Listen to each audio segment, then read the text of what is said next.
out there, rock and rollers. Welcome to the 91st edition of the Ugly American Werewolf in London Rock Podcast. Brought to you by me, your host, Mac B. the Wolf, and I'll soon be joined by my partner in crime from the East Coast of America, Action Jackson.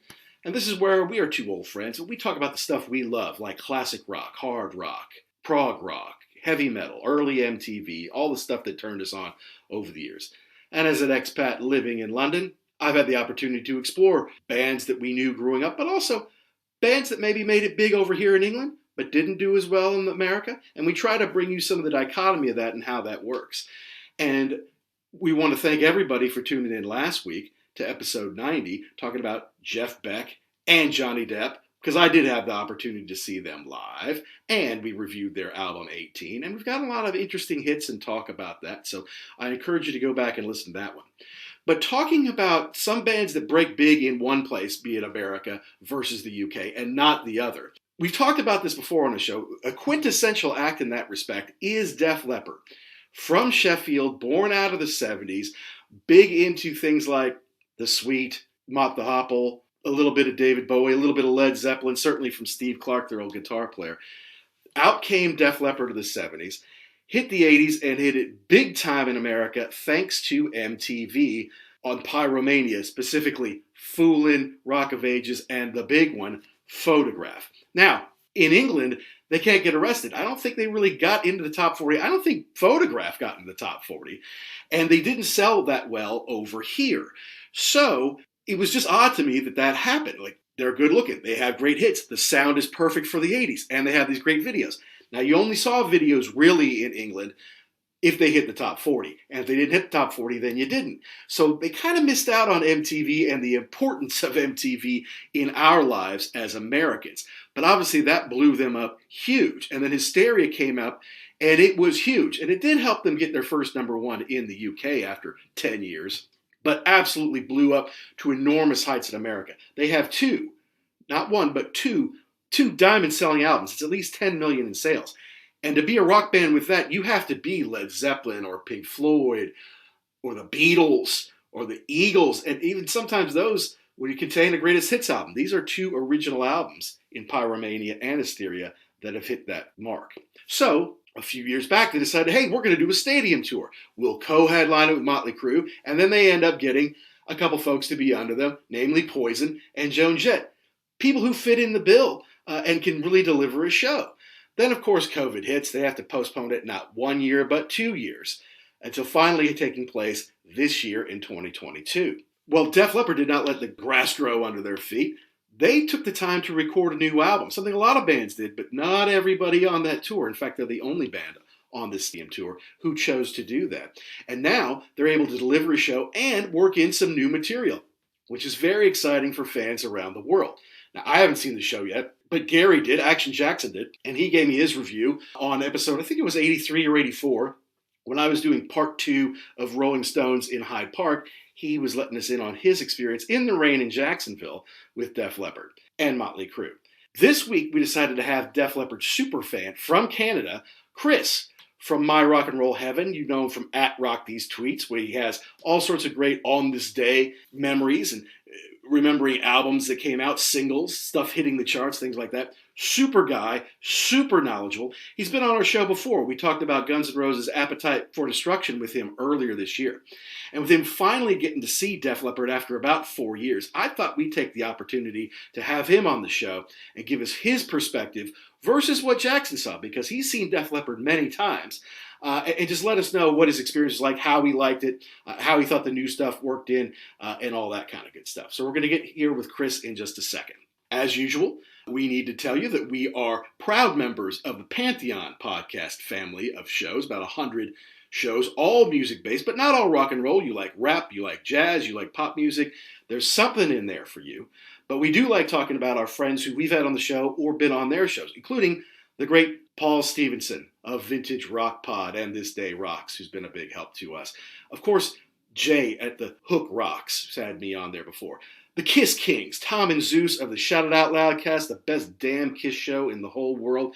We've had them on before. And another one coming up here real soon, Christy Alexander Hallberg, Rock is Lit. And even though we're not writers, you might just hear us on her show at some point. So you're going to have to tune into that. You go to @PantheonPods or www.pantheonpodcast.com. There's some really fun stuff in the work with Pantheon that I can't wait to tell you about. Also, we want you to download and subscribe anywhere you get your podcast: Apple, Spotify, iTunes, Google Play. Please subscribe. The downloads just help us move up the charts. And if you write a positive review, like a 5-star review, and you send it to us, we will happily read it here on the show. And of course, we have to mention our glorious sponsors, rarevinyl.com. Go to www.rarevinyl.com or EIL.com. If you're looking for a pristine copy of an LP that you love growing up, or that rare single that's hard to find, especially hard to find in good shape, go there, use the code PODCAST, and you'll get 10% off your order. They have over 250,000 things in stock. They ship all over the world, and they not only have really high quality stuff, but they have that rare and hard to find stuff. You're looking for Def Leppard stuff? I guarantee you can find some really cool stuff at rarevinyl.com. And again, use the code PODCAST. You'll receive 10% off not only your first order, but all orders going forward.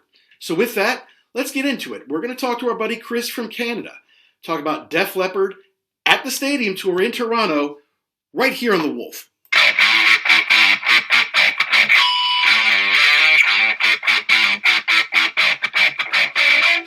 Before we get into, the show from the Rogers Center, I was hoping you might have some memories of your first Def Leppard concert to share with us, because our 30th anniversary of seeing Def Leppard live for the first time is coming up in February for me and Jackson. Right. We saw them on the Adrenalize tour in the Orlando Arena, 1993, in the round. It was awesome. We absolutely loved it. We had a blast. The set list was killer. I don't know if we could have picked a better one, to be honest with you. Maybe a little tweak here and there. But we kind of were curious, when was the site? And I have a few actual questions I guess I could ask. Sure. So what was the date, city, and venue of your first Def Leppard concert, Chris? So it was on the Adrenalize tour as well. So a little backstory, though. It should have been on the Hysteria tour. Right. I'm just trying to think back here now. Yeah, so I was 17 years old in 1988, turning 17. Mm-hmm. And if you remember the summer of 1988, it was definitely the summer of Def Leppard and Hysteria, right? Absolutely. Sugar had just exploded, and I think they were selling 1 million albums a week, blah, blah, blah. It was just everywhere you went was Hysteria. So, of course, I was part of that hype and craziness and hysteria. Yeah. And Def Leppard was coming, I think it was the second leg of the North American tour. They were coming to Toronto. Okay. And I begged and begged and begged my parents, please, can we go? I lived, I think I told you guys this before, I lived in a smaller Northern Ontario town north of Toronto. And, going down to the big city was a big deal back then, right? You didn't go often. I wasn't about to go by myself. My parents weren't going to let me. So I had begged and begged and begged, please, can we get a ticket? Can we go? I'll just go by myself. You can sit outside and wait, whatever. Sure, whatever it takes. Whatever it takes to get there. And it just didn't happen. And I remember being so devastated that I couldn't go see this band that was now my favorite band that was coming to town. I had seen, obviously the music videos of their, especially Pour Some Sugar on Me, the live and I'm like, oh my God, the stage, it's amazing. I gotta go. And so it didn't happen, devastated. So I said to myself, I am not going to let that happen again. Mm-hmm. I am going next time. Needless to say, I had no idea it would be so long in between albums, right? And that I wouldn't get another opportunity. Again, right? I mean, after the 4.5-year break between Pyromania and Hysteria, they're not going to let that happen again. And the funny thing is, so I still have this. Def Leppard came to Toronto. We had Much Music, which was our video channel here in Canada, comparable to MTV. And Joe and Rick Allen went to Much Music and did a very lengthy interview while they were here for that tour. Cool. And I still have it on VHS tape, and it's a great interview. And I clearly remember, so this would have been July of 88 or whatever. I clearly remember Joe getting asked the question, what's up with the next album? Mm-hmm. And him saying, we've already got songs written for the next album. And I was like, oh my God. And he said, I can't remember verbatim, but it's not going to take as long as the last one, which crazy, eh? And then what happened with everything? So that being said, all that time went by, Adrenalize came out, and I was all over it when they announced the tour. So I saw them on the Adrenalize tour October 21st, 1992 at Maple Leaf Gardens, which was the iconic hockey venue here in Toronto.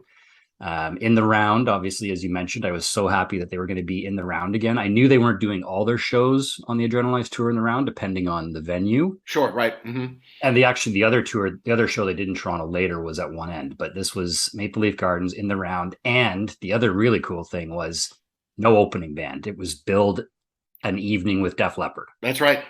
I'm pretty sure that was the same for us, wasn't it, Jackson? Yeah, I don't remember there being an opening act for that. And I remember the ticket too, an evening with Def Leppard. Yeah, so that's cool. Yeah. Yeah. So I've still got the ticket that's up behind me, framed on the wall back here. Still have my tour program, still have the Adrenalize tie-dye t-shirt. Nice. Got everything from it. But that was my first show. So the 30th anniversary for me coming up, October 21st, 1992. Maple Leaf Gardens was a great venue. I had decent seats, not floors, but just first kind of section on the rails around the boards where the boards would have been. That's nice because no one's in front of you, you know? Right. Yeah. Right. That's nice. There were no boards, right? Because everything was underneath, if I remember correctly. Yeah. Because you were talking about they didn't do the in the round for every show. We went and saw Metallica on the Black Album tour in a venue that was so small they didn't do the in the round. And I remember thinking, well, this is I'm a little bit cheese. I mean, I'm happy that we're here, but I'm kind of a little bit upset because the round, just them walking all over the place and engaging the whole crowd 360 was really cool to see. And Rick's drum kit that would move around and go up and down, and that was pretty awesome too. Yeah, I think that was probably, I'm just thinking back now too, because obviously the hype and my anticipation around it was massive because of being such a fan of the band. And I loved Adrenalize, still do. But that was also my first, I'd been to other shows in my hometown. Okay. But that was my first show in a venue of that size with a band of that stature. Ah, gotcha. Right. Mm-hmm. I had seen smaller shows, 5,000 people, smaller theater shows. But that was my first kind of venture to the big city, to a proper major band with a major show. So it was all of that excitement rolled up into, oh my God, this is probably going to be the greatest experience of my life. And you haven't missed a Toronto show since, right? Here and there. I've seen almost every tour. I was trying to remember actually for today because I was thinking back. I don't have all of my ticket stubs because there was that period in the mid 2005 to 2015 where you started to do the electronic ticket. Right. So I was doing that, kicking myself now because I reverted back to getting the paper ticket for a while. But I think this most recent show would be number 15, I believe, for Def Leppard overall. That's good. That's awesome. Yeah. That's higher than me for everything. Rush, your compatriots, is 12. I've seen them 12 times. Not going to see them anymore.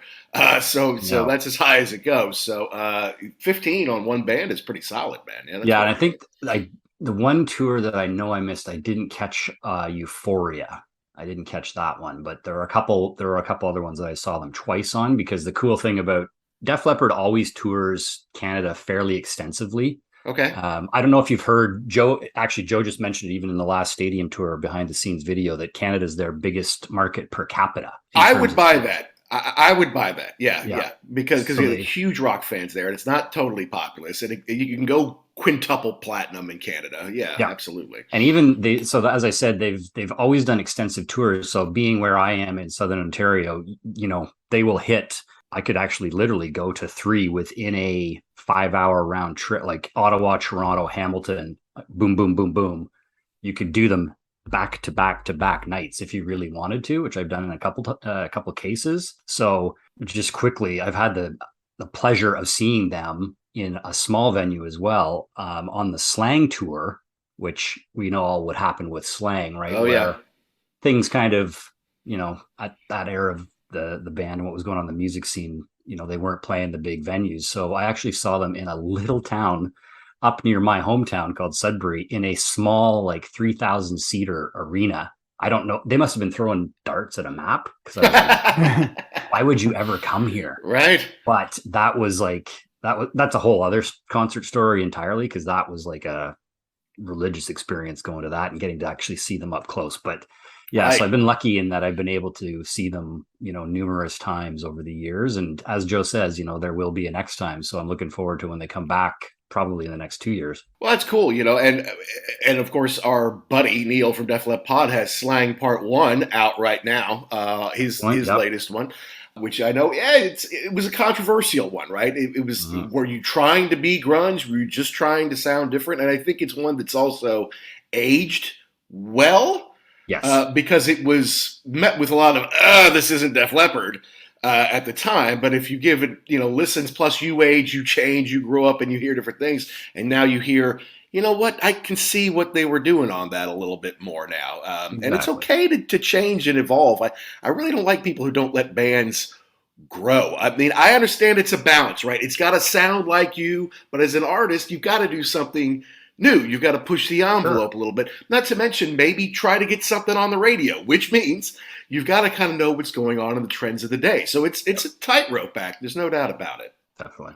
Also, their intention was to put out an album 2 years after Hysteria, right? Because Hysteria took so long and was so expensive. They kind of had plans to put Retroactive out in 1989.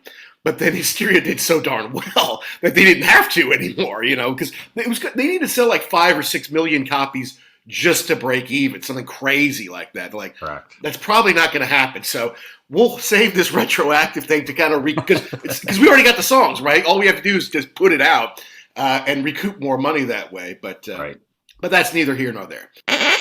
This is Neil from Def Leppard, and you're listening to the Ugly American Werewolf in London rock podcast. All right, let's get into August 8th at the Rogers Center, which is that new? Is that a new arena that they built for the NBA and new Leafs thing, or is that just they kind of renamed the old Leaf Center and rebranded it and maybe built in some skyboxes and stuff in it? Right. So Rogers Center is they renamed it. So originally this venue, so this is a stadium. This is a baseball stadium. Oh, it's where the Blue Jays play. Yeah, correct. Yes. So this is it was originally called Sky Dome. Gotcha. So this is a massive stadium, and it is now actually, shockingly, I think it's the third oldest or fourth oldest stadium in Major League Baseball. It was built, I think it was opened in 1989 or 1990. The world's first retractable roof. Right, state of the art, Right. So that's the venue. I have seen shows there in the past, as far back as 1991, actually. No, sorry, 1990. Yeah, around 1992, actually. It's a good venue, but it's not great for sound like a lot of the stadiums, right, are. Okay. The acoustics are not fantastic, but this this show was the first in Canada for the stadium tour, and the first in a building with a roof. So all of the shows to this point, and to Jackson, your point with waiting out the rain, we didn't have to deal with weather issues, which I'm glad, because there was a chance of rain the day of the show. So I knew the roof would be closed, which I was pleased about, because it also then meant that we were going to be able to get all of the bands kind of full lighting, right? So Def Leppard was they obviously switch each night with Crue about who closes. So Crue was closing the stadium show tour for me, which I was like, I had hoped it would be Def Leppard, but at any rate, the good thing was, with the roof closed and it being dark, Def Leppard being on earlier, you got the full experience of the full stage video show. Again, a good venue, great size, great experience to be in amongst all those people again. But depending where you sit, and I'm always very conscious now of when I go to shows at this venue, I make sure I get tickets on the floor as close as I can, because if you sit anywhere back or up high in the nosebleeds or anywhere up there, the sound just, right, you get the echo. Right. Especially with the roof closed. So plus, you're just watching the video screen at that point, And at that point, you're doing it's just kind of like little blips on the stage as far away as you can be there. Yeah, that's true. Yeah. So it's a good venue, and like I said, I've seen many shows there over the years, and I was excited because I think I told you guys I had initially, when this tour was announced, I immediately bought tickets for New York City, right? Because there wasn't going to be a Canadian tour at that point. So thanks to COVID, and then trying to decide to extend this tour to other countries and Canada first, I wasn't able to go to the New York City show, which fell apart, unfortunately. But as soon as they had announced Toronto last year, I bought seats for Toronto too. So I was like, I am covering all my bases. Sweet. I am hitting this show in multiple venues, hopefully, but happy still that I was able to get to the Toronto show, and unfortunately not the New York show. But no, I understand. And we kind of had grand designs, maybe. Jackson and I had a big dream to have you and Neil and me come down to Jacksonville during 4th of July for the stadium tour, right? Because we could stay at my dad's beach place. We could show Neil what American 4th of July really looks like. I could see Def Leppard for the first time in 30 years. And then I'm like, I can't come in. I can't tell my wife I'm flying to America just to see Def Leppard and Motley Crue. She's gonna kill me, Not to mention this whole moving across the continent thing is kind of, throwing a monkey in the wrench or whatever. But yeah, I mean, COVID has done that to a lot of gigs. And while I've been able to see most of the shows that I bought tickets for in 2019 or 2020, that have been postponed. Now they're happening this year. Some got canceled, and even one, Deep Purple, that I was supposed to see in the O2 come October here, which I've been waiting for 2 3/4 years because they had Blue Oyster Cult opening for them too. Well, now I've moved out of the damn country, and I'm not going to go see them anymore. Now, the good news is they're playing Amsterdam about 10 days before I was supposed to see them. So I think I'm going to weasel in there. But they don't have Blue Oyster Cult. They got Jefferson Starship. I'm like, man, that's not the same sport, man. That's not at all. So maybe I'll just come in a little late for that. All right. Well, Jackson, you had the experience, man. I mean, I want you to compare a little bit with Chris, because obviously you got deluged, and then everybody, Joni was a little late, and Poison was a little late. Crew was late. I mean, Def Leppard didn't even start till 10:30 when you saw him, right? Oh, geez. Yeah, that's correct. I was going to say, you were talking about being in the Sky Dome with the dome closed. You haven't lived until you've been sitting in the rain, just thinking, well, I think it's going to tail off here, and they're like, no, it's getting worse. Oh, no, it's getting worse. And then all of a sudden, they had the big like flashing red signs like "Take cover right now." I'm like, okay. So yeah, my son and I were huddled luckily where we were, we only had to come down a couple of rows, and they had like a big, like they had the Budweiser fan zone that you could go in. They had big garage doors that they would open. So we got in there undercover, and just sat at a table, stood at a table and waited it out. But yeah, it was one of those, I think people have been waiting so long by that point to see this show that nobody was leaving. Everybody was crowded in. There wasn't anybody that it didn't look like anybody was leaving. So that was, it became kind of a communal experience. And then, they flashed up the sign, okay, you can go back to your seats now. And it was still pouring rain. I'm like, maybe I'll give it another minute or so.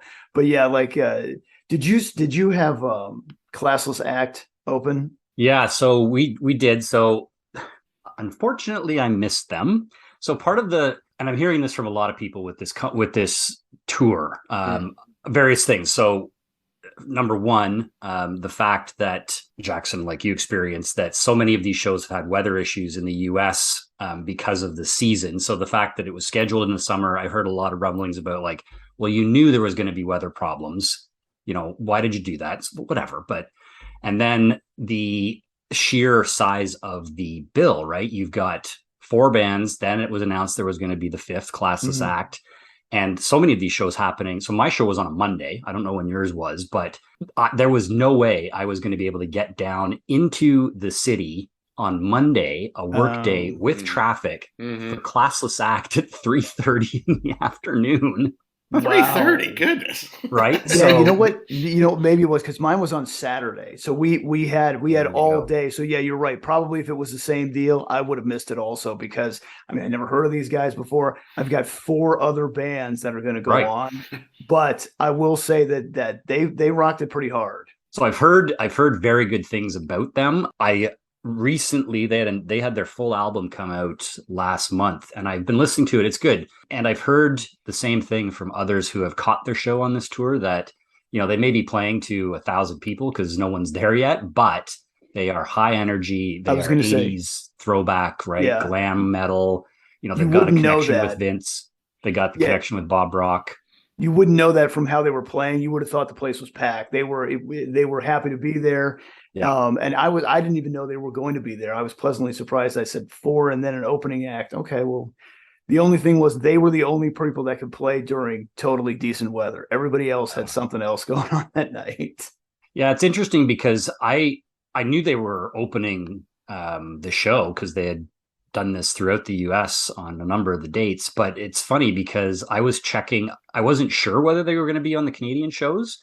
And I was checking up until that day, and I still hadn't gotten any announcement whether or not Classless Act was going to actually be opening the show in Toronto. And I finally got an email that afternoon on the Monday saying, yes, Classless Act is on it. I think it was 3:30, Joan Jett 4:30, whatever it was. And I was like, oh, well, that ain't going to happen. And traffic was just so brutal getting downtown that I even missed a portion of Joan Jett's set, which was disappointing. I'm sorry to hear that. And before we got to Def Leppard, I kind of wanted to hear what you thought about the two big acts, that came on before them in Joan Jett and Poison.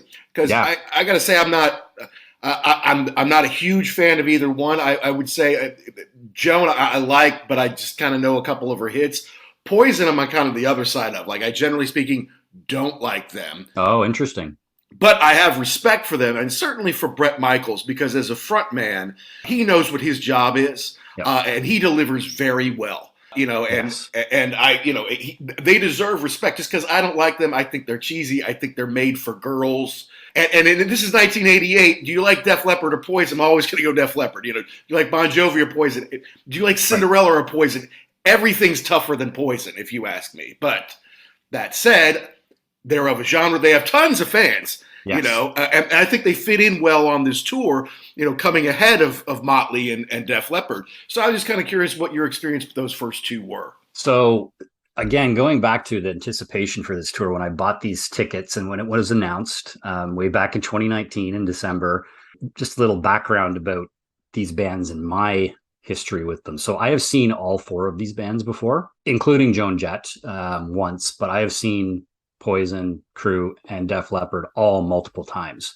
Cool. And these 3 bands are arguably, for me, rank up in my top bands of the 80s that I was a fan of, right? Gotcha. And I was a huge Poison fan. I first saw Poison way back in like 1990. So I've seen them multiple times as well. And again, another very good market for Poison, Canada. Huge in Canada. Poison has always been big in Canada. So I was beyond over the moon, beyond my mind excited when this lineup was announced, because I thought it was literally potentially the best lineup you could put together for me. For you personally. On my history with all these bands, I was like, oh my God, they tailor-made this show for me. This is beyond exciting. So I got to go. So anyways, I was really excited to see all of them. Joan Jett, unfortunately, I was just looking at her set list and I was like, man, I wish I would have left the house an hour and a half earlier, because her set list was excellent. And man, she can still belt them out. She can, can't she? She sounds fantastic. Now, in terms of, the stage show, etc., she's the opener, so not built for her, right? Not built. It was, it was scaled back. She stood at her mic, she played. There wasn't a lot going on up there, but there didn't have to be, because she's such a great performer, musician, singer. She's got a great band now, and she played, I think, probably the perfect set list for her, for the fans that were there, right? All of the hits, like all of the hits. Yeah, I would agree with that. There were, I don't know all of Joan Jett's songs, but I knew most of what she played. They were her hits. You're right. The stage was a little static. There wasn't a lot going on. Now, when I saw her, it was still raining pretty bad, but she toughed it out. You'd have never known that from the way that she played. There wasn't any kind of complaining from her or anybody on the stage. She went out there and rocked it. And there were a lot of people who, it looked like they were there to see her, because they were out in the rain dancing around. It was really cool to see that. And she is a rock star, just a badass rocker chick. She still looks great too, right? Like, she's still got the look. Yep. She looks like she could still kick your ass pretty easily. So yeah, kudos to her. And like you said, the band is great also. Yeah, and it's interesting you say about like people there to see her. There were definitely people at the Toronto show there to see Joan Jett. Yeah, we had some people sitting just in front of us, and they're probably, I'm thinking about 10 years older than myself, but they were there specifically to see Joan Jett, and were like just absolutely like they were so happy, they were so excited. They said they'd seen her multiple times, and that was one of the best shows she'd ever played for them, just in terms of her sound and all the rest of it. At that point in the day, she was done by just after 5, I guess. She played about 45 minutes, 50 minutes, but crammed in a ton of songs. Like, a lot of her songs were shorter to begin with, right? But she crammed in a lot into her set, jam-packed, and really a crowd pleaser. There was probably, I'm going to say, the place was half full at that point. Okay. At that point. So pretty sure it was sold out. I think it was 43,000 was the final number, but it was about half full. And she did not disappoint. You would have thought by the crowd reaction and the roar that it was the full house for sure. I was actually a little bit pleasantly surprised for her because, as I said, I've seen her before and she's great. I'm not the biggest Joan Jett fan, but I have, her big albums from the 80s, records and everything. And I still do listen to them. Like, I Love Rock and Roll has got to be one of my all-time favorite songs. And that's in my regular rotation still. Classic, yeah. Classic, right? So all of those, that was definitely the classic rock crowd's choice for this bill. It was a good move, I think, putting her on as the opener. Okay, good. With who they were able to bring in. She fit nicely, I think, with what was going on. Cool, that's good to hear. What was she wearing? Was she all black? Was she all red? What did she have on? Do you remember? At our show, she was in white. Was she all white? Ooh, I like the white outfits. I think those are which cool. May have something to do with. I remember years ago Bryan Adams saying this because they were always like, "Why do you just wear a white T-shirt at these big?" And he's like, "Well, so then people can see me on they're way far off in the crowd. Right. The white kind of brightens it up and stands out." But I don't know. Maybe it was that. But yeah, she was in white. Side note. Is Bryan Adams the biggest male solo artist in Canadian history? Oh, by far. Easily, without a doubt. Yeah, not even close. and he's rock royalty, obviously. Yeah. Yes, yeah, absolutely, yeah. Because obviously I follow you on my Rock and Roll Heaven tweets and all sorts of anniversaries and stuff like that, and you never seem to miss a Bryan Adams one. I'm like, well, that makes sense. Chris is Canadian, and Bryan Adams is a Canadian all-time superstar. Favorite artist of mine. So the good news is he's coming and doing a massive Canadian tour this fall, so I'll be there for that as well. All right. Cuts like a knife, man. It's the summer of 22. All right. Well. Hi guys, this is Chris Slade, drummer of AC/DC and many others, and you're listening to the really ugly Werewolf in London.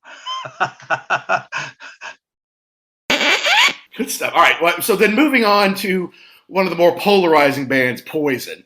They didn't have to fight the weather this time. How did they do live? Poison always brings it. Yeah. 100%. Great live band. So they are.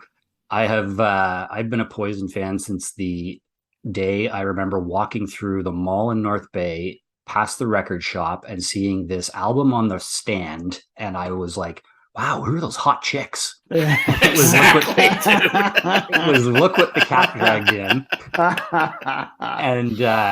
And that was my introduction to Poison. But ever since Talk Dirty to Me came out, I've been a massive Poison fan. Like I said, I've seen them multiple times. They are, I get where you were going with, they're not everybody's cup of tea. Mm-hmm. But for me, at that time of my life, were such a fun, energetic band with great music to listen to. And their live shows are always, always top notch because of the showmanship. Not the greatest musicians, let's be honest. But they are absolutely, in my opinion, one of the best live bands you'll see in terms of having fun. If you just want to go to a concert and have a ton of fun, Poison is got to be right up there for me with all of the best bands in terms of show. putting on a show. Yeah, I was going to say I would agree with that, and I was 99% sure we were not going to see them because the night that we were going to see them, the day before, Bret Michaels was in the hospital. Oh, right. He had COVID. And so I said, well, I guess they'll just, especially with the rain now, I guess they'll just cut it down to 3 and then we'll go from there. Setting the stage up. And I didn't really know what was going on because it all kind of looked the same when they're moving stuff on and off because there weren't any banners or anything like that. And then they just said, ladies and gentlemen, Poison. And they went on. I said, wow, this is unexpected. And you're right. They just kicked ass. I didn't think they would. I was not a huge fan of them. There were a lot of Poison T-shirts in the parking lot and in the stadium. So there were a lot of people there to see them. And like you were saying, Bret Michaels, he knows what to do. He knows how to work the crowd. He was so appreciative. And even the band was like, hey, we got to give this guy a hand. He was in the hospital 24 hours ago. He came out to see you. I said on our show, during every rose, it was raining. And it started to rain again. And he was like, oh, the hell with this. And he grabbed the mic and he walked out to the front, getting wet with everybody else and just knew how to work the crowd. Yeah, Poison is one of those bands that even if you're, I'm proud to say I'm a big Poison fan, but even if you're not a Poison fan, I think you still have an appreciation. Like every rose has its thorn, right? Like iconic. And even if you're not a big fan, that was a song, like I think back to when that came out, High School Dances, right? All that stuff and how ingrained it was in what was going on at the time.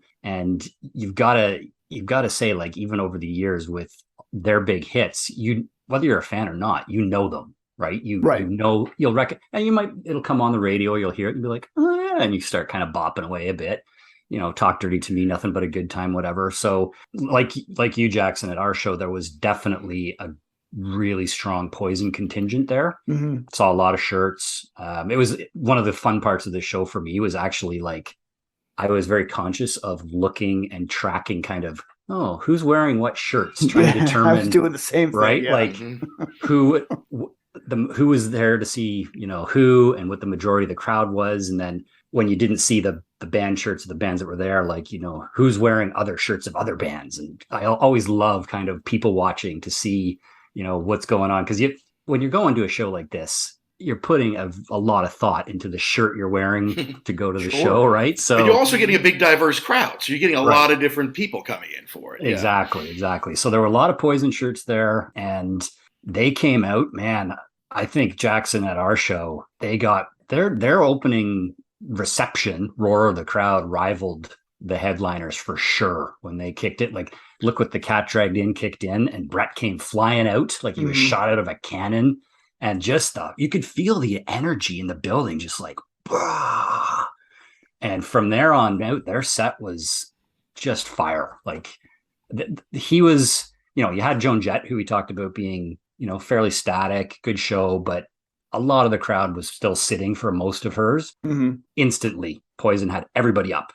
The entire stadium was up and did not sit down the rest of the night. They were the perfect kind of precursor band to the two big ones of the night in terms of getting everyone fired up.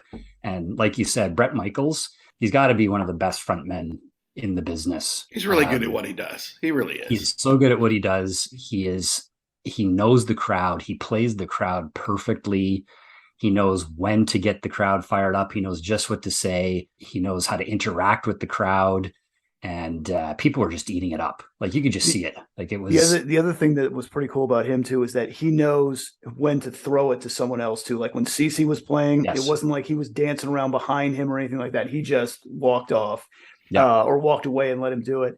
I will say I went to go see Bob Dylan a couple years ago. And he was doing everyone a favor by being there. Just like couldn't be bothered. Like, you know what? Okay, fine. You want to hear some songs? Hear some songs. And I was thinking about that when Bret Michaels was up there because I'm like, this is 180 degrees around. He is pumping the crowd up. If Dylan couldn't have cared less, or it seemed like that to me. This was completely the opposite. Knew how to work the crowd, knew how to get them up. There was a huge roar because I think I was in the same boat with everybody else in Jacksonville. Nobody thought Poison was going to be there. So when they kicked off, it was electric. Yeah, and you got to give them credit for being the entertainers that they are. You can kind of equate them to a late 80s Kiss in that they were not amazing musicians. They didn't write incredible songs. You know, they wrote Unskinny Bop, for crying out loud, right? You were bopping your head. I was unskinny bopping my head, you know. But, you know, they go out and they deliver it, you know, and they put on a big show, and there's pyro, and they did makeup for their day. It was a little different than Kiss's makeup, but makeup for their day. I remember a couple buddies of mine in high school went to see them. They got like last minute tickets, and I think Warrant were opening for them, you know, and Warrant were the kind of the same way. They would dance. They had choreographed kind of moves on stage. They filmed the Ride the Wind video that night, and they swear to me, if you slow down the Ride the Wind video, you can see us in the Ride the Wind video. I haven't had that much free time the last 35 years to do that, but I'll just take their word for it. But if you want, like you say, entertainment, you want a live show, Poison are kind of the real deal. They might have been a little cheesy to me. They might not have had all the greatest songs, but they deliver live. Like, that's their gig, and they don't mess that up. Well, and the fact that the other thing too about this whole tour is, you know, Def Leppard's the only one with new music. All of these bands, like Poison, hasn't had a new album out in years and years and years. Right. And knows that, and is happy to be that act that is, you know, the legacy act that's going out there to play the greatest hits. And that fits them well. Bret Michaels does his solo thing, and they get Poison together for the big shows. But again, it's just, they're one of those bands that can do that. They don't need to really, you know what? Actually, I'm a big Poison fan, but I don't really care to hear a new Poison album, right? I really don't care. And I'm with you there. It's just I don't want to hear the old ones either, right? But I mean, the thing is too, like, you know, again, this concert is obviously set up to be nostalgia and greatest hits, etc. And people were definitely there to hear the classics. But, you know, the only disappointing thing I would have to say about Poison was the set list for me. Oh, yeah? In terms of, if I'm a band and I'm on this tour and I know Poison had 55 minutes to play, and I'm laying out what I'm going to play, right? What songs are we going to do, boys? Why on God's earth are you having a guitar solo and a drum solo when you've already got a shortened set list? Good question. I am not, you know what? And CC DeVille, I got to say, he's much better than I remember seeing him back in the day live. Well, that's cool. In terms of his playing, he was great, but I don't want to, if I'm here to see the greatest hits set list and you've got less than an hour to play, don't waste 10 minutes on a guitar solo and a drum solo, please. I don't know how you feel, Jackson, but I was disappointed because they only literally played 7 songs. Well, and I would agree with you that what I was thinking that the night that I was there was that the solos were giving him a chance to rest, because you could see that he was still having a hard time out there. Yeah, but I would agree with you. I don't need to see either one of those guys solo. I think that was kind of a contract thing or something they put in. Like, I mean, CC did the little bit of the Eruption, right? He did a little bit of the Eddie tribute on his solo. And it was good, but I'm not a big fan of the solos in concerts thing anymore, especially when it drones on. Like, I've seen some guitar solos that have gone on forever. Really, the only drum solo I ever want to see is Tommy Lee, because he's going to do something crazy on his kit. But beyond that, so the set list was so short, and part of it as well is because Bret Michaels is such the showman and the front man. There was a lot of banter on our show between him and, you know, he went on at one point about, and I think he's doing this every show, he talks about Ricky coming back from cancer. He does the tribute to veterans. He talks about, you know, how Poison's, you know, in here at the Toronto show, he was talking about how, like, we broke Poison with Talk Dirty to Me back in the day. So there was probably, you know, another 3 to 4 minutes total of Bret's banter that took up a bunch of time. So, like, I was really disappointed that they didn't play Unskinny Bop. Yeah, crazy, weird song, but it's a great song live. We know it, right? Yeah. They didn't play it. They could have played something like I Want Action, which was another big hit for them. Didn't play it. So you had the 7 songs, and I would have liked to have seen at least another 2, which I think they could have done had they not had that kind of solos and banter take up the rest of it. Because when it ended, I mean, what did they end with? Nothing But a Good Time, which brought the house down. But I was like, I was kind of like, when their set was done, I was like, crap, they're done. That's it. Well, And I thought part of it too might have been for my show. It could have been the rain that they just cut it down. I didn't know it was that short everywhere. Yeah, you know what? It was funny because when I got home, I was reading and was online and I was reading some reviews of, I wanted to see what other people had thought of Poison, because I'm getting a lot of a sense across just in general that a lot of people are saying Poison is stealing this tour, that their performance is stealing the show. And I was like, and when I looked at the set list website, I was like, how? They only played 7? How do you steal a show? So I have it printed out right here. There's nine total, but 2 are the solos, right? Guitar solo and drum solo. So they played 7 songs. They must be killing it then. I mean, if they're only really doing, 3/4 of an album, really, live, but they're stealing the show from these heavyweights, they must be kicking it. Yeah, if you go and read some of the reviews that pop up after each night, you'll see that quite a large number of them are like, wow, Poison is really, really bringing it. And in a lot of the cases, absolutely, the reviews are saying that they're blowing Crue out of the water. So that I believe. We can get to that. That I believe, but I want to go back to a point that you made a few minutes ago, Chris, about how Def Leppard is the only band on this tour that has new material, and of course it wasn't going to be that way when they started, when they set out to do the tour a couple of years ago.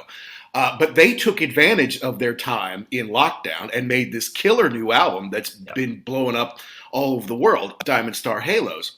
And I'll let you get into some of the songs on it here when we kind of walk through the set list a little bit. But obviously that kind of broadens what they can do, and it gives them the ability to change their set list a little bit more, and they can mix in some older stuff. Like your set list and Jackson's set list were not identical, and they're not the same from night to night, which I like. They're more like the Stones in that they do mix it up. From night to night. If you go to 2 Stone shows, which I did at the end of June and beginning of July, you're not going to see the exact same show. Whereas Motley Crue are more like Kiss. And it's like, if you saw a show 8 years ago, you're basically going to get the same exact show because we haven't made any new music and our hits are still the hits.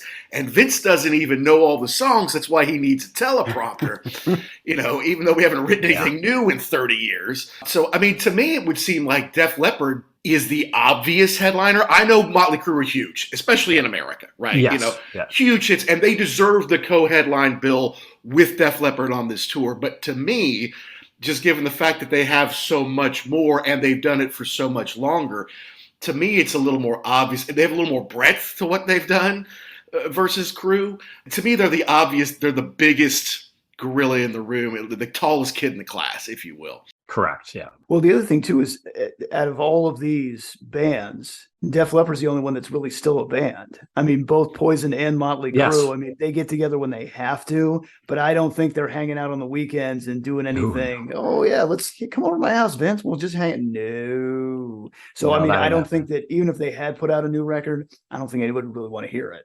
And you know what? Def Leppard's still to this day, which I just love. I mean, we won't get into my massive fandom of them, but we all know that I am a massive fan. But the one thing I love about Def Leppard is they all still get ready together before the show, right? Motley Crue is in their own rooms. They don't talk. A lot of bands don't do what Def Leppard does, where like you see the scenes from the behind the scenes videos they do, like they have the same dressing room where they're getting ready. Like they're talking to Viv and you hear Joe right behind them warming up. Like, it's just, I love the fact that they are still, they're the band of brothers, right? Like and that is, I think, partly why they've endured so long and so well is that they actually all like each other still. They all live in separate countries and, they don't get together anymore to record albums together. They do it, via technology, but you got to give it to them for the longevity of being able to stick it out and still love each other. And I think it goes a long way towards the success that they still have, is that they can still do that. Right. So I hear that. Yeah. They're mature. I mean, they started when they were young. They knew what they wanted to do. Yeah. They hit a lot of this success together. I mean, certainly Savs, Joe, and Rick, have been together for a long, long time. Phil, of course, is maybe not quite as long, but he got there in time for the big one, right? The one that really launched them everywhere. And then, the new guy's been there 30 years at this point. The fact right? that, and it's so funny because, Joe Still in the show calls out, and here's the new boy. And it's like, wow. So this is the 30th anniversary of Viv joining the band this year. And it's like, it's fantastic. But they were definitely, I think here, to your point, Mac, the Toronto show as well. They were, although they didn't close, they were the headliner for sure in terms of the overall. Did they close for you in Florida, Jackson? No, they did not. They were. Def Leppard closed. Oh, I'm sorry. I think about Motley Crue. Yes, Def Leppard did close, and it was actually good because by that point in time, I was hoping Def Leppard was going to go on first, and then we probably would have bagged Motley Crue because we've been there for so long. But then when and again, I didn't really know what was going on because they were setting the stage up, and you couldn't really tell because it was super dark at that point in time. And then I was like, come on, Def Leppard. I need my son. He's running out of gas here. And I heard somebody there was like way in the back, somebody was playing a guitar. I'm like, oh, that's Girls. This is going to be the Crew. Well, I guess we're in here for the long haul. So, I mean, he was a trooper. But I'm really glad that Def Leppard closed because it was strange to me because there was nothing at the beginning of the Motley Crue set. There was really nothing. They were people just setting up a stage and then boom, they went on. They had a little bit of some kind of news report about how there's a hurricane coming and it's the Hurricane Motley Crue. But when Def Leppard, they had the whole Diamond Star Halos things up. There was a countdown. You knew what was happening. That countdown was awesome because you're like, oh, here we go. It's 3 more minutes, 2 more minutes. So I think they were a lot more polished for their kind of part of the concert. But to my son's credit, we did stay till the bitter end because I'm like, we paid for this. We're in this all the way. Good. And then so at the beginning of the show, Classless Act said, oh, hey, by the way, we're playing at the warehouse or somewhere at midnight. If you bring your ticket, you get in for free. Oh, that's great. We walked out of the stadium at 11:47, and I said to my son, we got time to go to the other show. He's like, you gotta be kidding. And I was like, honestly, at this point in time, I'm kind of half kidding. Like if he would have said, okay. Wow, good for you. Because I was pumped by that point in time. But yeah, he was just gassed out. So I'm glad that it worked out that way because to me, Def Leppard is the headliner, and I'm glad they played last. So tell us about it then, Chris. I mean, it's all right. Poison's done. Great buzz. The crowd loved it. They're jazzed now, right? Everyone's psyched for a rock and roll show at this point. All 43,000 people are getting in there. You did have the countdown at yours as well, right? Oh, yes. Yeah. That's cool. So you knew it was coming. You could time your bathroom break or going to get a beer or whatever at this age we need to do. Yes. Right. Sit for a minute. Sit. My legs can't take standing. Yeah, that's the problem Jackson and I are going to have when we get together. I got to sit sometime during the show. Jackson's like, you stand through the whole show. This is a rock and roll show. I'm like, dude, I'm 50. I'm overweight. Just give me a few minutes, right? There's got to be a ballad in here somewhere. I stood for 5 hours, man, and I felt it the next day. Yeah. All right, so let's walk through it a little bit. They start with Take What You Want, which I think is the way they start most of the shows, yeah? Yes. Yeah. So the anticipation for me at this point, so Def Leppard was up next for me, and Crew was closing here in Toronto. So the anticipation for me was, I got to say, this is probably, in terms of level of anticipation for me, up near the top ever in terms of a show, because this is now the longest gap I've had between seeing Def Leppard, right? Because of COVID. So I last saw them in the summer of 2018 when I did the meet and greet, when they were playing with Journey at the same venue, actually. Cool. So it has been over 4 years. And so I was beyond psyched. Then throw in the fact that we had just been rocked to hell and back by Poison. So I was pumped. Throw in again the fact that they've got new material. Def Leppard's got new material, which I'm excited to hear because I know they've played up to 4 songs on the set list have been from this album. Plus the fact that I know that they're going to open with Take What You Want, which I said on a couple occasions that I think this song is the best song they've written in over 30 years. Wow. I absolutely love it. And I tried before this show. It was impossible. I know I was never going to do it, but I had tried to not look at as much video of people's, the unfortunate thing is you can now go on YouTube and everybody and their dog has posted live videos of the shows. And I was like, I don't want to really see that, right? I want to have some mystery to it. But so I knew they were going to open with Take What You Want and I'd seen it, but like you said, Jackson, with that countdown, it's up on the big screens left and right. They've got it. It started out at about, I think, 8 minutes. There's 30 minutes or so between sets for each band, but then the countdown comes on and it starts to get down, and then, it hits 10 seconds and the lights go down. Mm-hmm. And then that's when the roar of the crowd kicked in. And then they play the intro to Take What You Want from the record. And I can't even explain to you the feeling of electricity that just, you could feel it in the building.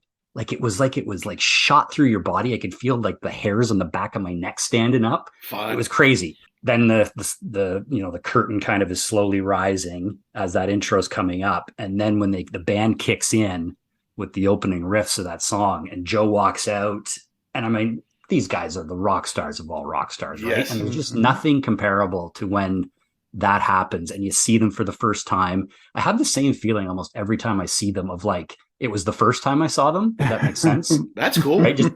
Which is, I don't want to ever lose that feeling because it's so unique and it's so fun, and it just sends such an adrenaline shot through your body that, you want to capture that in a bottle every time. And so the song kicks in, and when the curtain just finally came up fully and the song kicked in and there was that kind of explosion, the smoke comes up, and I can't remember a show that has been that loud, partly because the roof was closed. It was even louder, but sure.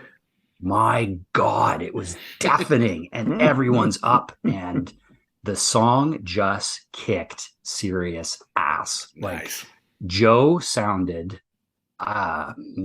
his COVID has obviously helped him rest his voice. He had some issues in the past. He has a vocal coach. He's worked on it really hard, but he sounded absolutely brilliant, just brilliant. I was blown away. I was like, now I had high anticipations for Def Leppard coming into this show, as I always do for their shows. Right. So I set the bar pretty high, but to start off with that song and that energy, and the guys look great. Viv looks great. He's still got cancer, but he's in remission. He's dealing with it. He looks so good. What they were wearing was amazing. Phil looked amazing. And the big screens are now up because we've got the full video monitors up, right, for the big 2 acts. And cool. It was like, you could almost just feel that wave of energy blow across the whole stadium when that song kicked in. So I love Take What You Want as an opener. I think that was a brilliant choice, that if you're going to go with a new track, you go with one that people would, I guess, call this kind of a throwback. This could be like Pyromania era Def Leppard sound, right? On Take What You Want. Mm-hmm. That people, it's going to connect with the fans that are there to hear the hits, because they're going to be like, wow, this new song rocks.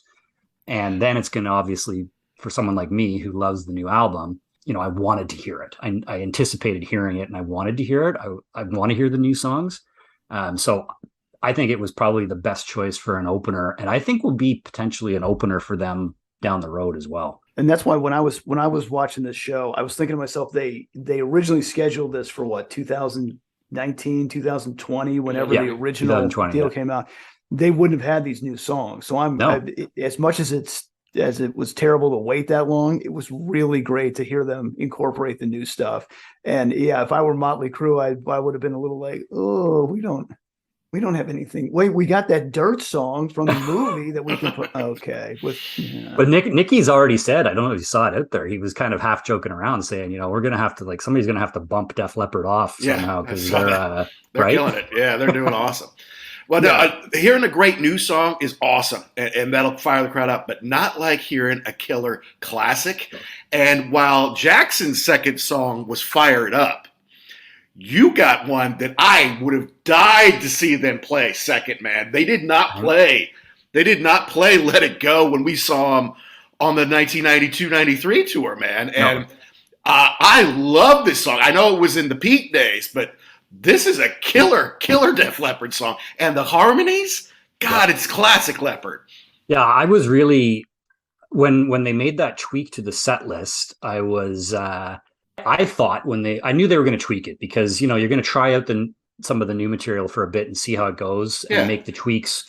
We'll talk about it later, but with the acoustic set too, I knew they were going to tweak it. I was expecting to see something like Let's Get Rocked go back into the set. Because they don't, let's be honest, they don't pay a lot of homage to the early days in their shows normally, right? They really don't anymore, no. But whoever, whenever they were looking at what they were going to replace Fired Up with, brilliant move on their part to follow up Take What You Want with a real barn burner like Let It Go. I think the 1-2 punch of that just set the whole place up for an absolute party, right? Because there were some guys sitting over beside me who I was talking to earlier in the night who were, again, probably 6 or 7 years older than me. And we were talking about Def Leppard set lists that they tend to play a lot of, it's Hysteria, Pyromania. They throw in a little bit of other stuff from later years, and they ignore the first 2 albums. And those guys were kind of really disappointed because we had the little fun debate about, like, they were like, oh, High and Dry is by far their best album ever, and everything after that isn't the same. And so those guys, I looked at them when Let It Go came on, and they were like, yeah. So brilliant move, because it was a perfect follow up to Take What You Want. And when they end Take What You Want and the guitar of Let It Go kicks in, perfection. Oh God, I love it. The riff is so hot, man. And like I said, that's where the Def Leppard sound, more than Hello America, certainly from the early days, that the harmonies, the backing vocals all coming together, that's quintessential Leppard as far as I'm concerned. That's where it comes from. Yeah. All right. Well, we may not be able to go through every song in great detail because Jackson's got a hard stop at 9 here. Yeah. But then, they get into a little bit of a run of some classics here. Animal, Foolin', my favorite off Hysteria, Armageddon. Oh, so good. So good live. Any of these stand out to you? Anything special going on those? You know what? I think it was continuing through that flow of songs. Animal's an all-time favorite of mine. Foolin', over the years, I've kind of come to be like, it's a great song, but it's one for me that I could, again, I've seen them so many times and they've played it every time I've seen them. There are certain songs they play every time. Foolin' for me was never a massive favorite from Pyromania, but it's a great live track. It was well done. Armageddon, for me, is always a favorite live and is probably to this day one of my top 5 Def Leppard songs. And they killed it on that song. Viv always starts it off, and Joe calls him out as the new boy, as I said. So by this point in the set list, the crowd is just, I'm looking around and this is just like absolutely awesome. Like everybody is just so into it. And I think, the choices for the songs to this point are probably make the most sense and are the perfect songs for what everybody wants to hear.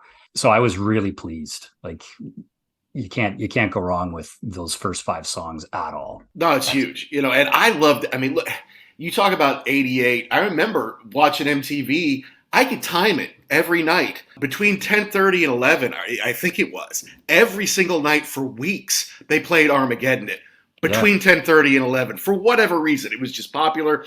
It was before some show came on at 11 because MTV used to run videos and a couple of shows. Now it's no videos in all shows, and I don't know, I remember the girls in the video from McNichols Arena in Denver. I'm like, oh, God, would you look at this foxy girls at the Def Leppard show? I got to start going to some concerts, man. Yeah, exactly, right? And it's the harmonies in that are great. And it's the same, at Jackson's show and a lot of them.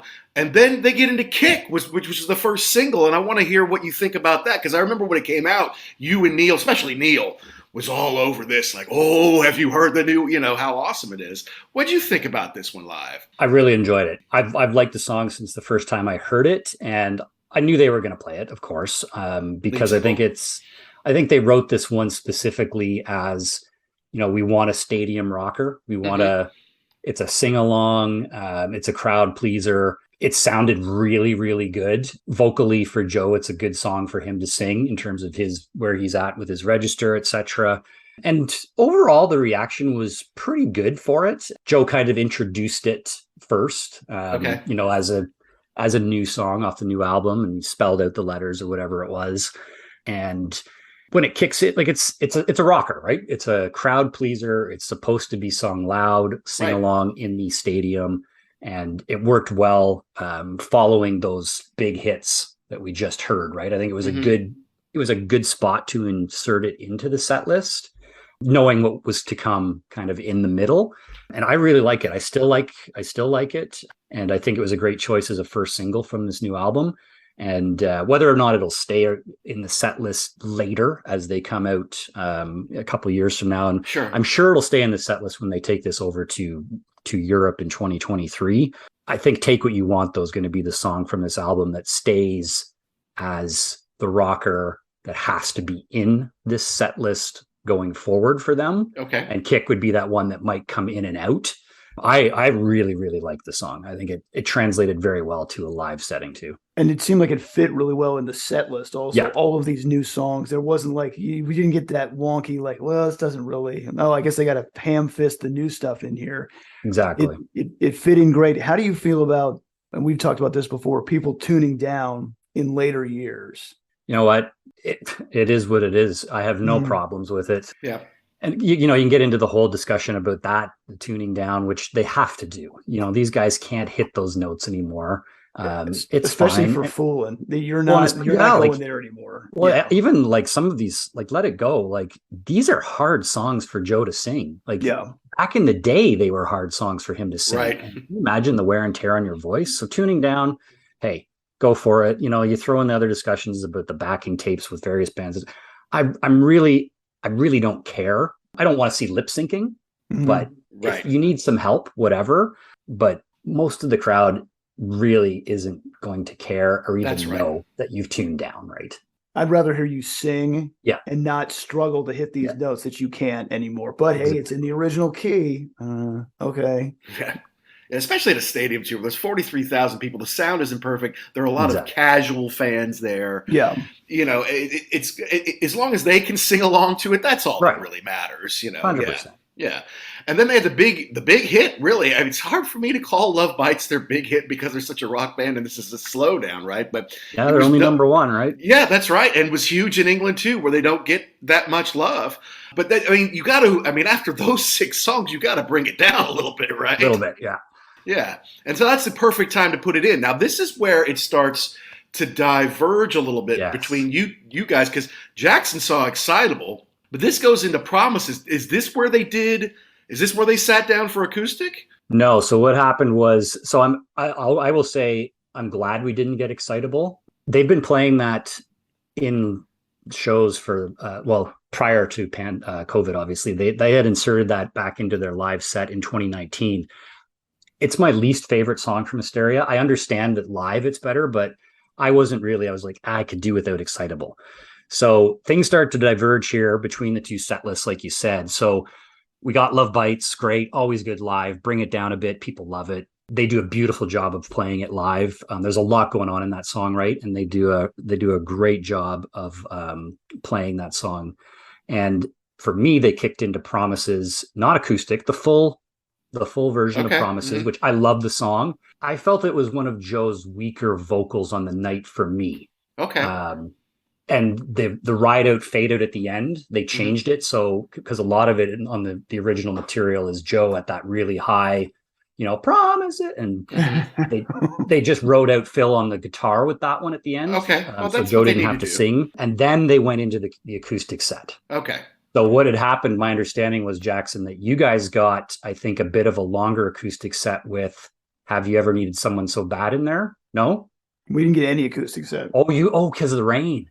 Right. That's what I'm guessing. And as much as I would have liked to have seen that, like I was saying on our show originally, that would have killed the crowd. That would have, everybody had been there so long and it was so late. They needed high energy the whole time. They're like, we're going to slow it down here a little bit. People would be like, oh, yeah, no. I'm wet and it's 11:15, dude. Tired. Let it go. Correct. Okay, so that's what. So interesting. So I'm torn a bit on this part of the set list because.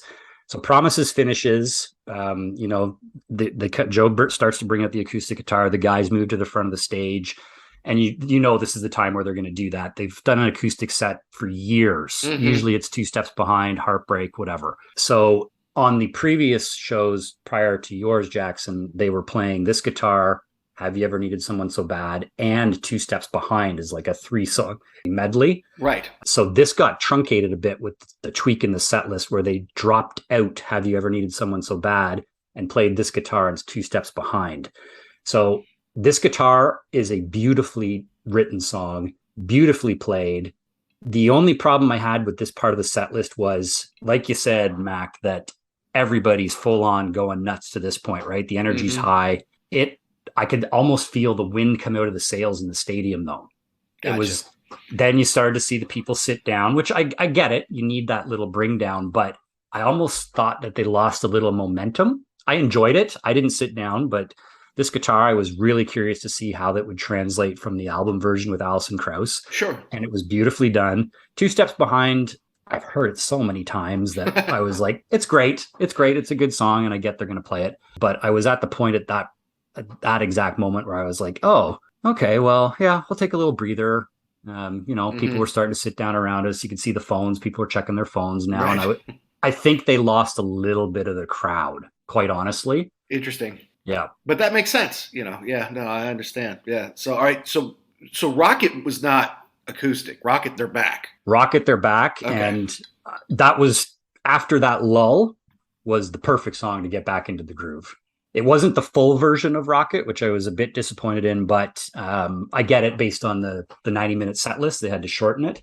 But that got everybody back up, right? Because you get that beginning of Rocket from the album intro that kicks in. The lights go down again, it's dark, and then Rocket comes on. The place went bonkers again. One of my favorite live Def Leppard songs, absolutely. That's interesting, because on the version that we saw on MTV or heard on the radio, there is a lot of sampling and stuff like that, and there's some remixes that can really stretch this thing out. So I was always. I remember it being awesome when I saw it 30 years ago, but those are hazy memories at this point.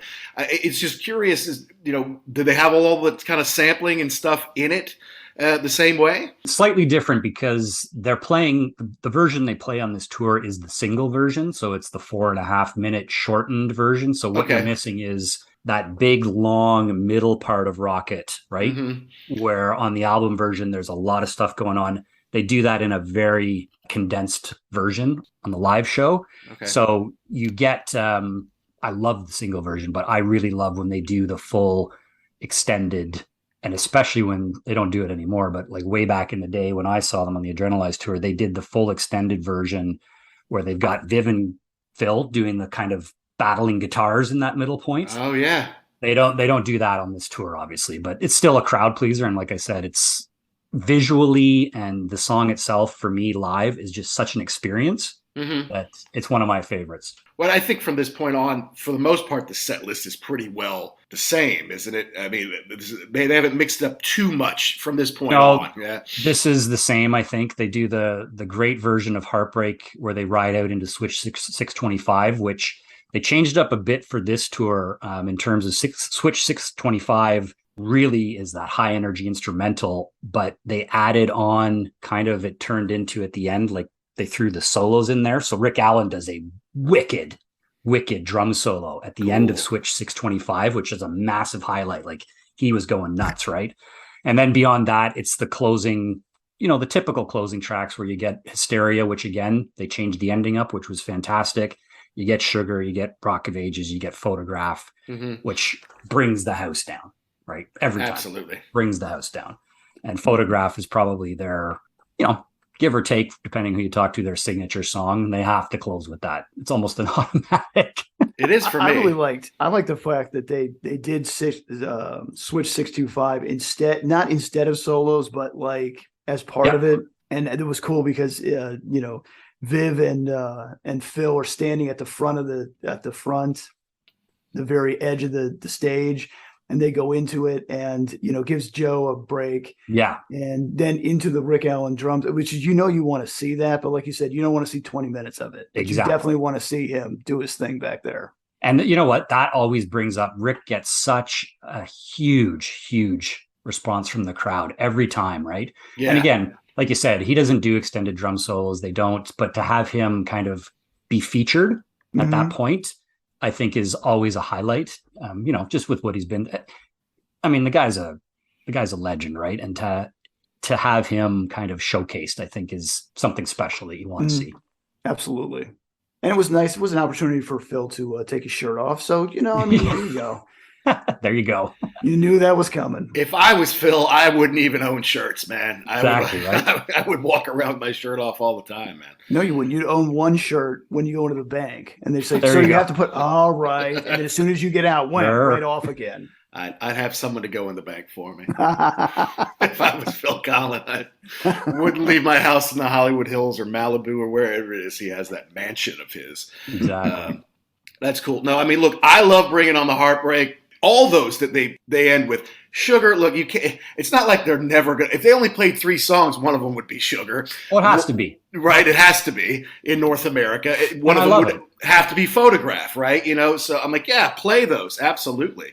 Absolutely. Yeah, and Hysteria is still a great song. It's kind of a mid-tempo. It's a rocker, but it's not a fast one, So after you do Bring It on the Heartbreak and let them do the solos, let Hysteria kind of get a warm, fuzzy feeling going before you get into the big ones, right? Sugar, Rock of Ages, Photograph, Leave and Want More. Good luck following that Motley Crue, right? Right.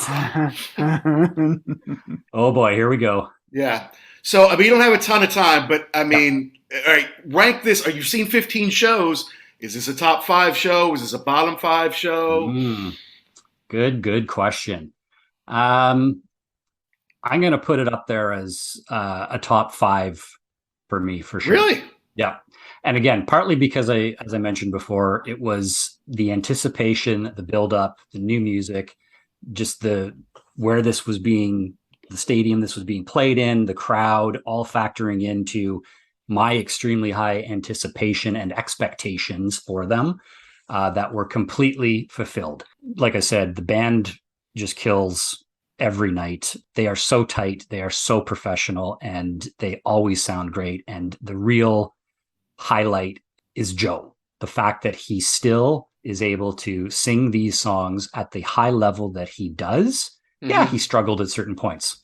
That's fine. There's going to be certain points where every singer is going to have he didn't have an off night by any means, but there's going to be certain points on a tour like this where, you may not hit the right key and you might not hit the right note. That's great. It's fine. That's what live shows do. It's part of live music. That's exactly right. Yeah. Right. So you want it perfect, just go sit at home and listen to the record, Exactly. This is it. So I was beyond happy with overall how they performed. That first show for me, like we talked about at the beginning, was probably, it's my number 1 ever Def Leppard show, was that Adrenalize show. Because it's but so this special. is definitely top 5. Yeah, well, especially that first one, and your first big rock concert in an arena. I mean, that's pretty special, man. That's awesome. Any notes on Motley Crue that worth mentioning? Oh boy, we could do another full show on just this band and this tour and this set list. I will say we'll keep it brief. I will say that I am a big Motley Crue fan, and I have been since 1986, 87. Mm-hmm. I've seen them multiple times. I saw them twice on the final tour. I went in with tempered expectations because I knew what was potentially going to be the issues. And overall, I was disappointed. I was disappointed for a number of reasons. First off, that I don't know how it was on your end, Jackson, and I've heard this now consistently night after night. The sound and the mix for Motley Crue was abysmal. Absolutely abysmal. The bottom end was so heavy, guys. Like the bass, Nicky's bass and the kick drum were so loud, it overpowered. Like when it first kicked in, I actually felt it through my chest. And the sound was so muddy. The mix was so muddy. Really? There were certain points in various songs on their list that actually, like 45 seconds in, I was like, I'm not sure even what this song is yet. Wow. That's how bad the mix was. Wow. And I've heard this now, though, night after night. It was very disappointing in terms of how the whole concert sound experience for me was, because there was, as I said, literally points where it was indecipherable. And the fact that, Vince has his issues, he was in a lot of cases completely drowned out by the poor mix and the heavy bass and drums. Like it was just, and we were talking with people after, and it was like, who's their sound guy? Right. Like, what is going on? Fire him, right? Right. Like, fire this guy. This is awful. So it was it was really disappointing from that standpoint. And so I walked away with a bad taste in my mouth there. And then overall, the band to me, again, this is just me observing them and having seen them so many times. On the final tour, they kicked ass. Like that was Motley Crue at its kind of, to me, peak. They seemed out of sync all night. Wow. And I don't know if it's the fact of they haven't played together in how many years, right? I don't know how much rehearsal they did. I don't know if they just kind of threw everybody back together again and let's go out there and do it. But they just seemed out of sync, and the overall kind of just vibe of the show, they didn't seem like they were all on the same page to me, musically and in terms of performance. And Vince was definitely the best way to explain it. Not as mobile, shall we say. Yeah. Didn't do the same thing. He almost looked at in some points like he was going through the motions. Would be the best way to say it. Yeah, I mean, look, Mick can't move, right? He's got this debilitating disease. He basically has to stand at the mic. He can't move around. Vince has not kept himself in great shape, and to say the least. And so they kind of rely on Tommy and Nikki. Well, Tommy is still getting over broken ribs. I mean, I know it's been a few months, but broken ribs affect how you do everything, certainly when you're a drummer and you're moving all four limbs at once, right? So he can't bring it like he usually does. So it's got Nikki headbanging, and that's it, So, yeah, I mean, there's a reason they called that farewell tour, the final tour. It's like, this is the last time we can do it right. After this, we may still do it. It's just not going to be Crue anymore. Yeah, overall, the show there were a lot of people there to see the Crue, obviously, and there were a lot of the Motley Crue fans are hardcore. Mm-hmm. They are hardcore, and they don't care. They were like, oh, they sounded great. Vince was awesome. And I was like, that's cool. I'm glad you enjoyed it. For me, again, like I said, it was a letdown. The show itself, like the stage show, was very elaborate. They had that really cool intro where they did the fake news report. They kicked in with Wild Side, and the place went nuts. And they had the dancing girls, the Nasty Habits, and there was a lot going on visually, which I think was intentional to distract, obviously, away from some of the issues that Vince has, because they were, the backing vocals. You've heard of the tracks they potentially use, which whatever, right. If you use them fine to prop Vince up, that's great. So there was a lot going on visually, which worked, I think, for the most part. But again, I want to see the complete show. I want the guys to be on the top of their game. I just think for my show, for sure, Motley Crue was not at the top of their game. And there were some cringeworthy moments too for me, which I was like, really, guys? Like, I don't know, Jackson, if you got the Tommy Lee coming out and asking the girls to flash, right? The whole... Which, I know that's Tommy, but he comes out and he's like, hey, Toronto. And then he starts going around the front of the stage and he's like, we need boobs. And it was like, I had a kind of like oh, really? And you could almost sense the awkwardness too, because then they'd start to show some girls in the crowd on the big screen and you'd see some of them were like, oh, I'm not going to do that. And then there were a couple that did it. There always are. A little bit of a roar from the crowd, but it was like, guys, like, I know. I think it's time we move past that. I'm with you there. Yeah, in the days of the Me Too movement, a 60-year-old tattooed guy coming out, let's see some boobs. Yeah. All right, I know we're coming to the end here, man, so you want to tell people where they can find you and what you're up to? I loved you on the Groove. Is it the Groove Council that I heard you on with Jay? Yeah, so the Hook Rocks. Yeah, I've done some stuff with Jay Scott on the Hook Rocks. Great, and I know you did as well. Great guy, great podcast, and I'll be back on with Jay at some point in the near future. Cool. You guys can always find me on social media, my Rock and Roll Heaven at Rock These Tweets, also on Instagram, same handle. Mm-hmm. And I'm going to be doing an episode with Neil from Def Leppard later today as well. So we'll be discussing some similar stuff. So lots of things in the hopper, working on some things in the background on my side, but absolutely enjoy always coming on and speaking with you guys and talking music, and look forward to hopefully doing some more and down the road as well. You bet, man. No, you're always welcome here. We appreciate your take.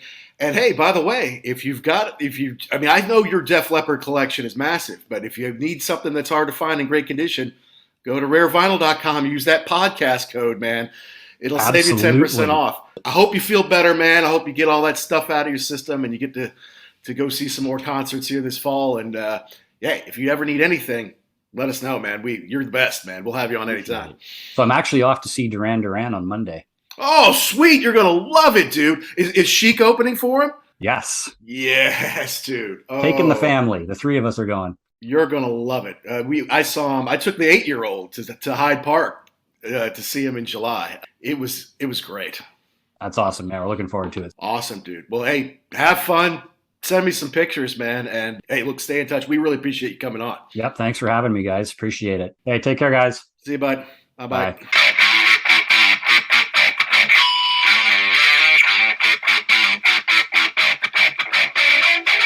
Well, that concludes our talk with Chris from My Rock and Roll Heaven, or at Rock D's Tweets. Great guy and a huge Def Leppard fan who's been to see them 15 times over 30 years. Knows them in and out. And it's just one of those things I'm happy about. When you hear a legacy act like Def Leppard is coming out with new material, not everybody's going to be excited about that. But I know someone who was, and that's Chris. Not to mention our buddy Neil from Def Leppard. And Chris has actually just recorded with Neil a new episode that I think is out now as this one is out. So you should definitely check out at Def Leppard. To not only, you should know Neil's show. If you listen to this show, you should certainly be listening to Def Leppard. But Chris has been a guest with Neil several times, and they're talking about some of the same things, although Neil has special questions that only super Def Leppard fans like he and Chris would be diving into. But we really appreciate him coming up and showing some of the contrast between the show that Jackson saw in Jacksonville. Obviously, the rain affected a lot of that set, and Jackson didn't get to see the whole thing. And there's a difference between Motley Crue going on first and Def Leppard going on first on that tour. But I think overall the tour has been very successful. And for a super fan like Chris, you know that's a dream come true to be able to see them after waiting for years and being able to hear this killer new album. For me, I love Def Leppard and all, but if they didn't play anything new, I would probably be okay with that. If they just went high and dry, Pyromania, Hysteria, maybe a little bit from the next couple albums or so, I'd be good with that, But they are a working band. They're still awesome live. And like Chris said, they're still buddies. They all still hang out together. They like being together. They've kept themselves in great shape. They always dress like rock stars. They look the part. They play the part. They're the real deal. And so I'm happy that Jackson got to see them. I'm happy that Chris got to see them. And I hope he's feeling better. He was feeling ill in the days after the show. And of course, we wanted to have him on as soon as we could, just so everything would still be fresh in his mind. But we appreciate him being a real trooper, coming on the show and sharing his memories with us. So as usual, folks, we want to know, did we get something right? Did we get something wrong? Did we miss the point? Did we leave out your favorite part? You got to let us know. You can DM us at ugly_werewolf or at actionjack72. We've also got an email, uglyamericanwerewolf@gmail.com, where you can let us know which bands, albums, concerts, DVDs, which rock properties you'd like for us to review. And of course, we are proud to be a part of the Pantheon Podcast Network, a family of about 100 different podcasts out there with something for everybody. You like old school rap, you like top 40, you like classic rock like us, you like jazz. There's something in there for you. And of course, we have some friends we've worked on that before, and we've got some special fun stuff, thanks to Pantheon, in the works that we can't wait to tell you about. And so you'll have to stay tuned for all that. Now, next week, we are going to talk about an album that is 50 years old, or it's about to be, and that's Foxtrot by Genesis. Anyone who listens to our show know that Jackson and I have been going through a bit of a prog phase, especially me, these last 7 or 8 years. I did have a chance to see one of the last 2 Genesis concerts ever at the O2 in London. And of course, not only got to see Steve Hackett play live, but we had Steve Hackett on our show on episode number 87, talking about his Seconds Out tour and the upcoming Foxtrot at 50 tour. Plus, he has his Seconds Out Live, Genesis Revisited, and more coming out on September 2nd, which includes part of Foxtrot, especially the 24-minute epic Supper's Ready. So we're talking about Foxtrot as it turns 50, kind of dive in deep to it, also kind of give a little bit of Steve's reflections and what he told us about that album when he was on with us. So please tune in for that. Please download and subscribe wherever you get your podcasts, be it Apple, iTunes, Spotify, Good Pods, Google Play, anywhere you get your podcast. And if you're thinking about it, guys, hey, do us a favor. Give us a positive review. It just helps us find more rock and roll fans like you. So until next time, all you rock and rollers all around the world, be cool and stay safe.